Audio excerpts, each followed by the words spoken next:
Welcome to Ascend Growth AI podcast, where we mix smart growth moves with a little AI magic. Today, our guest is Mark Nolte, a respected leader whose work focuses on innovation, business development, and strategic community impact. Mark has built a career helping organizations grow, collaborate, and connect resources in ways that make ecosystems stronger. That's exactly why we're excited to have him here today. We're going to dive into leadership, growth strategy, AI adoption, what's working, what's frustrating, and most importantly, how we can expand opportunities using smarter technology to get more customers and recapture lost leads.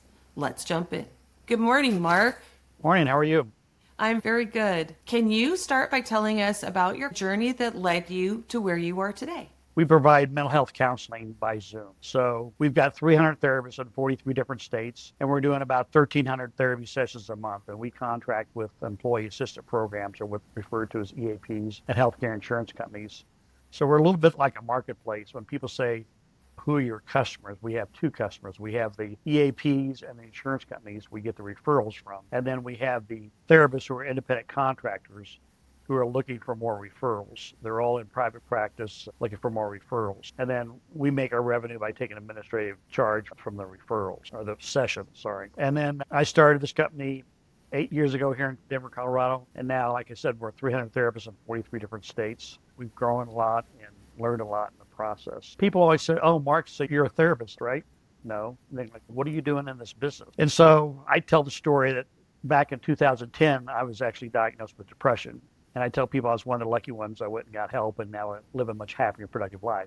But the hardest thing for me at that time was to go park my car in front of the psychiatrist's office, which is close to where I lived and worked. And then to go in the lobby, go like this, hoping I didn't run into somebody I knew or whatever. And so I thought, there's got to be a better way to do this. At the time, there was Skype technology, which wasn't that great a technology. And so I became a Zoom customer in 2016.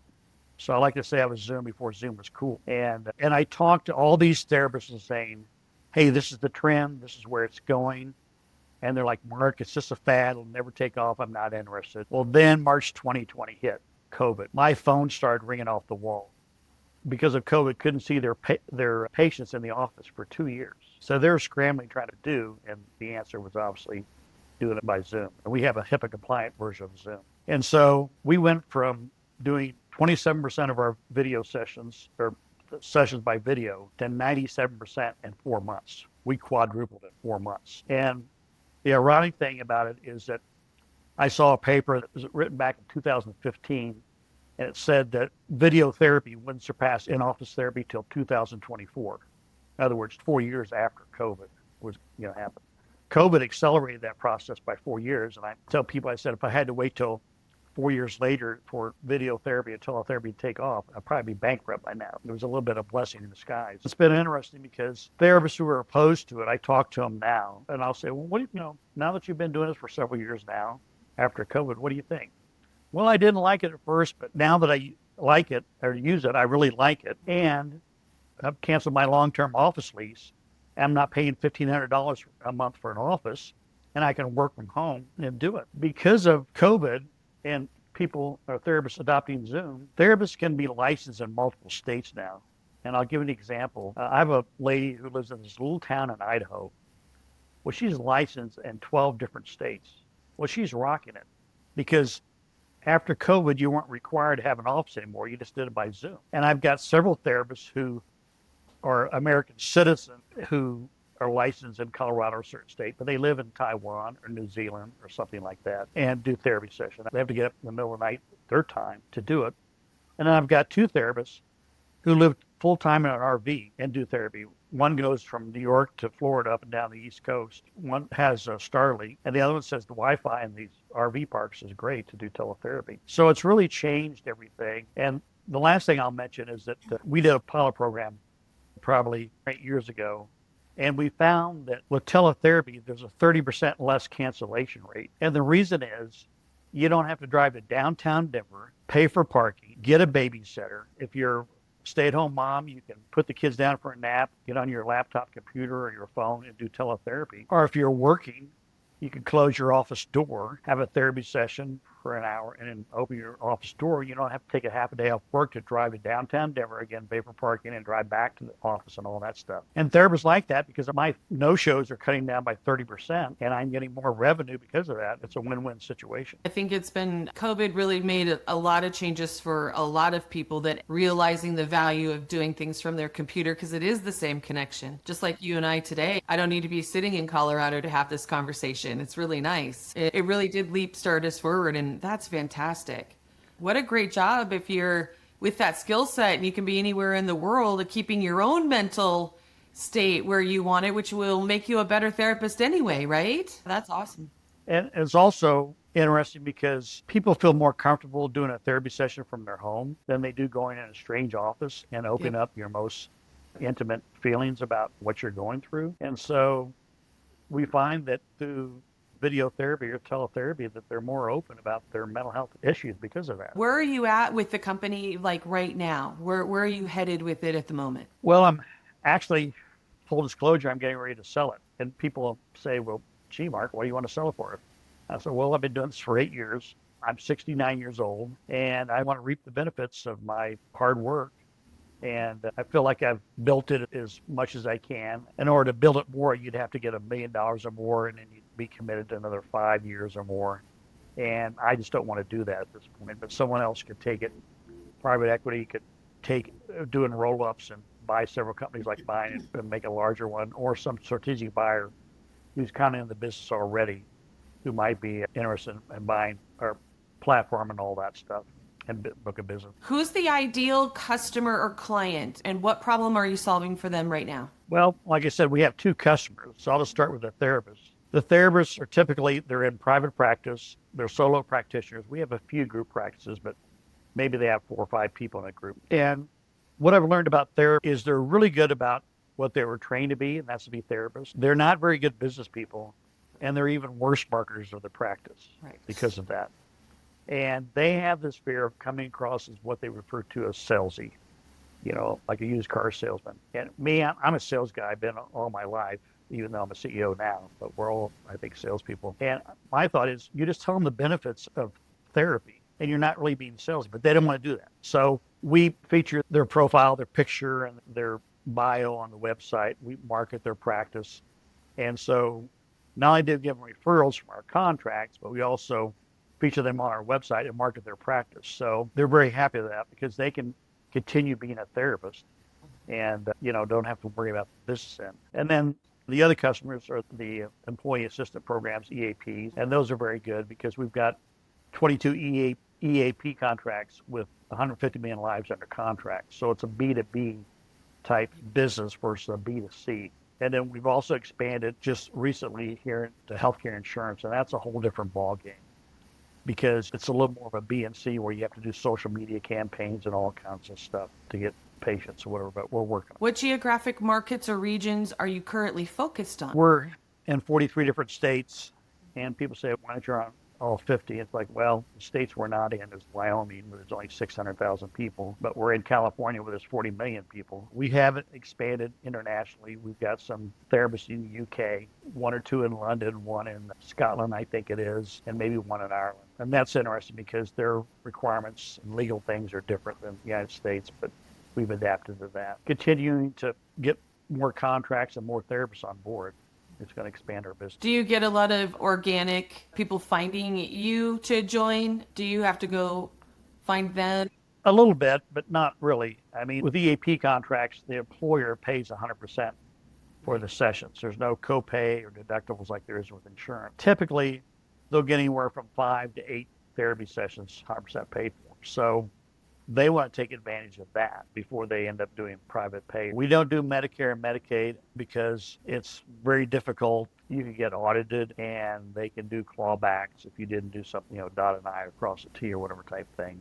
But we are doing commercial payer insurance like the big ones, Aetna, Blue Cross Blue Shield, and all those guys. What industry trends are you seeing right now that are impacting your growth strategy and your organization? One thing I'll say is that there's a huge opportunity for AI in mental health. And I think you're going to see a lot of stuff going on in that. I'll give you some examples. I developed a program or an AI product called Therapist Assistant. And what it does, it takes the clinical notes of the therapist, the raw notes, and writes it in what they call a SOAP format, which is an acronym for subjective, objective, assessment, and plan. For them to do it by scratch, it takes them 15 to 20 minutes. Our AI product will write it in 30 seconds with 94% accuracy. And to put that in perspective, if you're a therapist and you're seeing 5 patients a day and you're saving 20 minutes, that's 100 minutes a day you're saving. If you're seeing 5 patients a day, 5 days a week, that's 6 to 8 hours of time savings at the end of the week. That's a 3-day weekend or another day to see patients or whatever. And therapists want to operate at the top of their license. In other words, they want to be therapists. They don't want to be clerical people. So we've developed that program. It's called Therapist Assistant. And the reason we name it that is because it's not taking over the therapist job. It's just assisting in the process. There's a huge opportunity with AI in diagnosing the patient. In other words, let's say a therapist goes, well, I think this patient, pretty sure this patient has depression. Well, AI can say, yeah, there's an 80% chance this patient has depression. But also, AI found that, oh, there's a 70% chance they have anxiety. And the therapist goes, oh, I missed that. I didn't see that. So now I need to address not only depression, but anxiety. And if nothing else, it can just confirm that like what they thought was true or whatever and help them. And then there's also AI can help a patient with journal between appointments for 7 days, just kind of keep a diary or journal of their day. And a therapist doesn't want to take 7 days worth of journaling and go read through it. AI can take that and say, okay, of the 7 days, here are the 4 things you want to address with your patient in your next session. But I can tell you that therapists are tech resistant, and I learned that from Zoom sessions. They were resistant to adopting teletherapy, and only because they were forced into it did they ever adapt to it because of COVID. However, people always say, well, I'm not sure, it might not, the therapist assistant may not be accurate in writing my therapy. You might have to make a couple changes. And legally, they have to review the document anyway before they sign off on it. To make a couple changes that writes it in 30 seconds versus taking 20 minutes to write it from scratch. But some are still very resistant to it. So it'll be interesting to see what happens. I agree. I actually think it makes your notes better if they've got the bulk of it there, and then you can go in and modify to what your personal opinion is, but you're not having to recreate or create the whole document up front. I think it's an amazing help. And you're right, some people just are more resistant to change than others. How are you currently using AI? Piggyback off of what you just said. Do a lot of the therapists have their patients take notes or journal in a platform that allows the AI to analyze it and send it over to them? Are they using it where I would be typing on my computer how I'm feeling today and somehow my therapist can have a hold of it if I choose to? There's several different platforms out there. One can listen to the therapy session, the teletherapy session, and then transcribe notes from it. And how many therapists are using that or whatever, I'm not sure or whatever. So, but there is some of the therapists, there's a lot of platforms out there, whether they're being adopted or not. If you could use AI in any part of your business that you're not using it yet, where would you plug it in and why? Probably what I just told you about analyzing the patient, about what percentage of certain mental health issues they have. Also doing the therapy notes, we're doing that, but also the journaling. And that's an easy one. It's like, okay, therapist, do you want to look through 7 days worth of journaling, or would you just rather have it do a summary and say these are the things you need to address? And you can go back and read it if you want to confirm it, but it's probably going to be pretty darn right. And I will say that when we developed the product originally, it hallucinated a little bit. And I'll give an example. Like one of the therapists who did the pilot program, AI said, oh, the patient wouldn't look me in the eyes in the therapist notes. And the therapist said, I never said that, or I never put that in there. So we had to turn down the temperature. And after you do enough of them, it gets more accurate, stuff like that. Now, you've heard these terrible stories about someone says, oh, I'm thinking about taking my life by suicide. Oh, well, here are 4 ways you could do that. That's kind of been resolved now. They have safeguards in there that it either contacts their therapist if they say something like that, or calls 911 or crisis line or something like that. AI won't do this, or it hallucinates. I'm like, give it 2 weeks or 2 months and it won't do it anymore.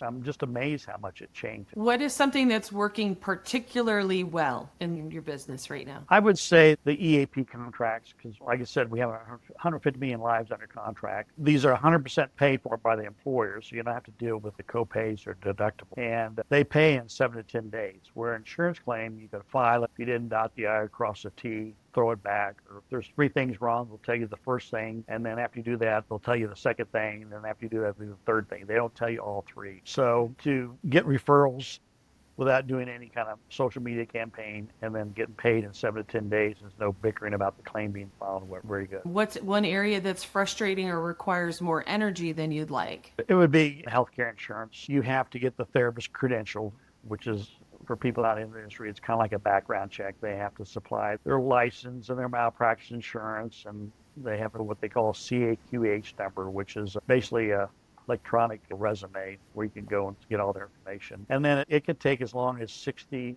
90, 120 days to get them credentialed. And then filing the claims, they can always say, oh, you didn't dot the I across the T type thing. And I know there's supposedly some AI products that are coming out that will help you file a cleaner insurance claim than some human might do or whatever, and say, hey, check this error. This is the wrong code or something like that. You might want to use this code or something like that. When you think about capturing more customers or winning back lost ones, what are you doing today and where do you wish you had more leverage? I think losing therapists is frustrating. We get them on board. We do the credentialing free of charge. If they had to pay for that out of their pocket, it'd be $250 per insurance company or whatever to do that. We do it free of charge. They don't have to take care of all the paperwork. We take care of the billing, all that stuff. And like I said, because of all that, we take an administrative charge from their hourly rate, but they think they should get 100% payment. I'm not charging a monthly fee to do this or anything. In fact, I'm incentivized to make sure you get referrals because that's the only way I'm going to make money. But they don't understand the business end, that it takes time and effort and employees to do that.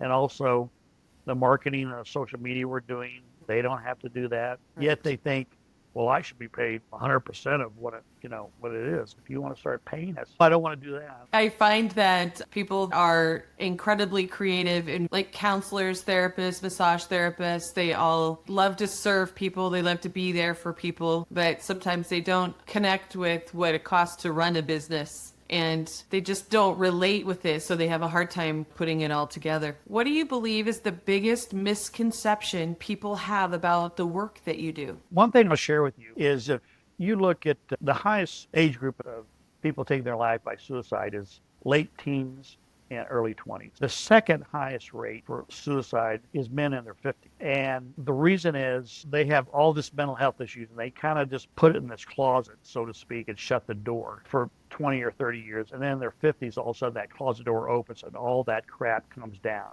and they can't deal with it. Now, unfortunately, a lot of these people are veterans with PTSD. You see these NFL linemen that weigh 325 pounds and tougher than nails. And what people don't understand is that I experienced this with my own depression. I had a mild to moderate depression, but I could tell that if I didn't get help, I was going to go down that spiral where you never come back.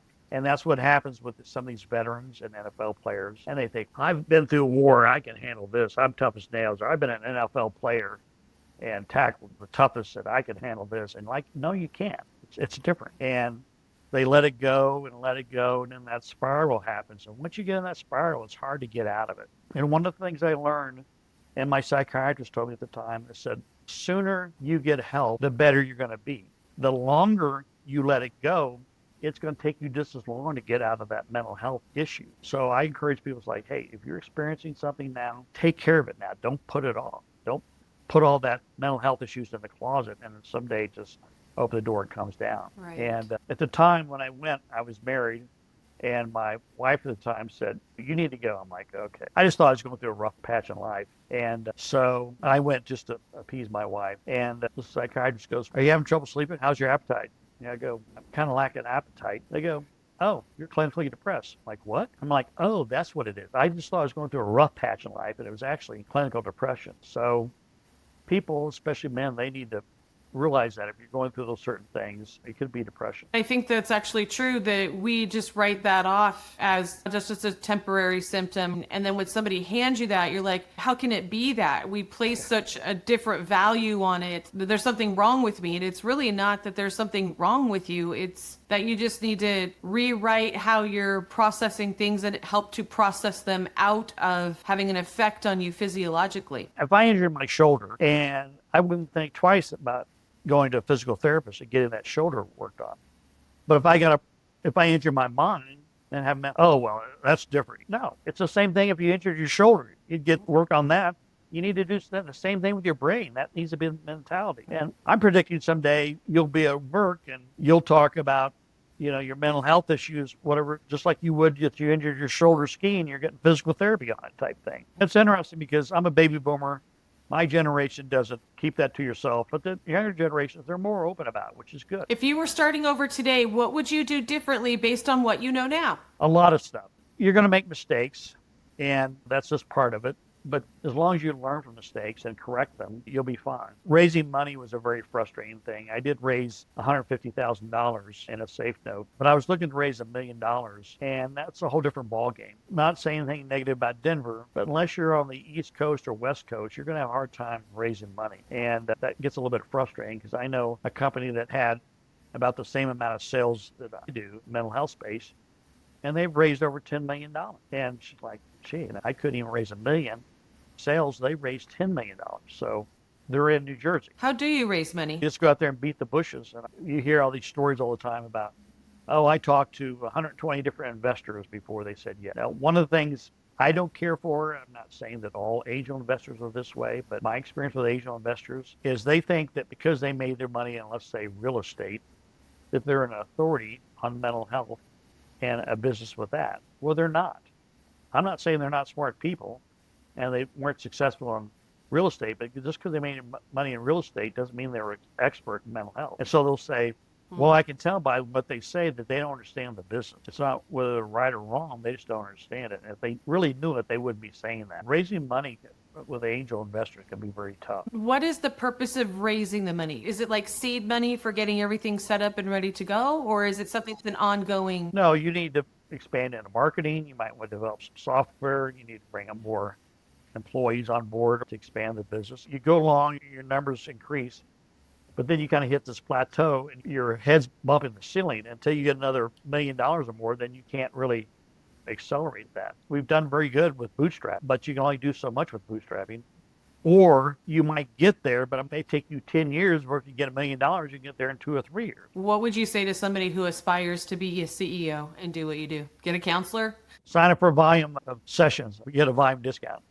No, the best CEOs are salespeople. And I understand that because I've always been a sales guy in my life. Before this, I was in medical device sales. I worked for Johnson in a company called Stryker. And I take great pride in that. And if you're going to sell the company, sell it to therapists, doing EAP contracts, people say, I don't want to be a salesperson. That's beneath me. It's like, no, you're always selling. Even if you're an accountant, you're selling the fact that I need to do your taxes so they're correct, or do your accounting so that your taxes are correct and you don't get audited by the IRS. And sometimes you'll see the CEO of a company and he might be a smart tech guy, but he has no personality to present the company. And the smart guys let some other guy in the company who's more of a sales guy and has more personality to do the presentations on his behalf. I agree with that. Partnerships are good. My partner and I are like that too. I do the podcasts and she does all the technical. I can't do technical and she can't do a podcast. No, she actually is amazing at podcasts. It's just the business side.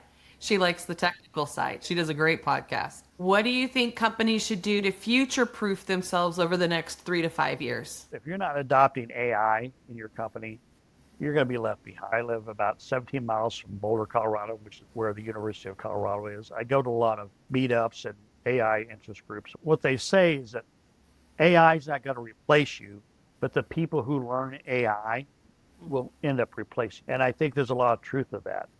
And I saw a presentation where this lady developed a whole program for AI agents and twins. And they had 23 employees with 46 AI agents. So that tripled their size. And the other thing is with those AI agents, they actually had an AI manager that managed the AI agents and then reported to the humans. And there's a bet that what's going to be the first $1 billion company with 10 employees or less. And you're already seeing that. I get the Wall Street Journal every day, and there's almost an article in there that talks about how they're hiring less employees because of AI and all that stuff. And unfortunately for college graduates, they're not getting hired because they usually get hired in as interns and they do the grunt work.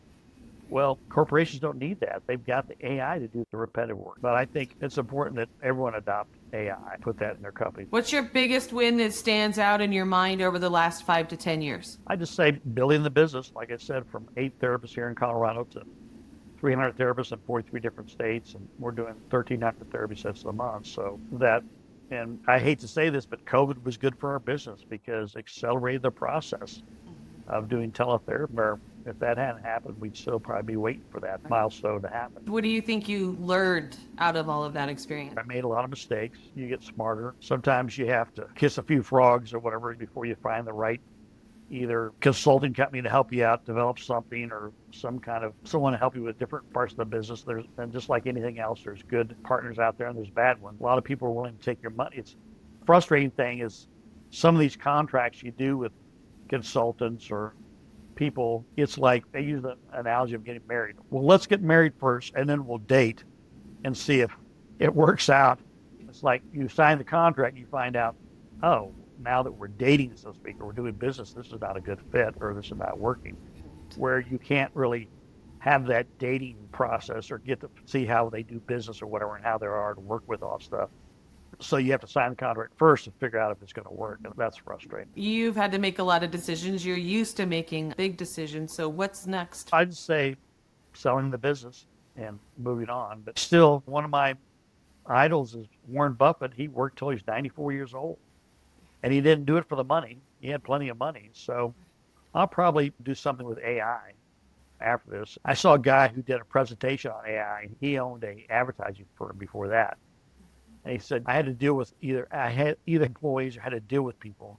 And he goes, I really like AI because I have to deal with people less. And I thought, well, there's some truth to that. I understand what he's saying. Mark, thank you for sharing your story, insights, and experiences with today. Your commitment to innovation, collaboration, and practical impact truly stands out. Conversations like this are why we love doing this podcast. It's all about exploring how leaders think differently, lead boldly, build businesses that really make a difference. If you're listening and this sparks ideas, inspiration, or opportunities, be sure to like, follow, and share the podcast, and we can continue bringing on amazing leaders just like Mark. And thank you to everyone for tuning in. We'll see you next time on Ascend Growth AI Podcast.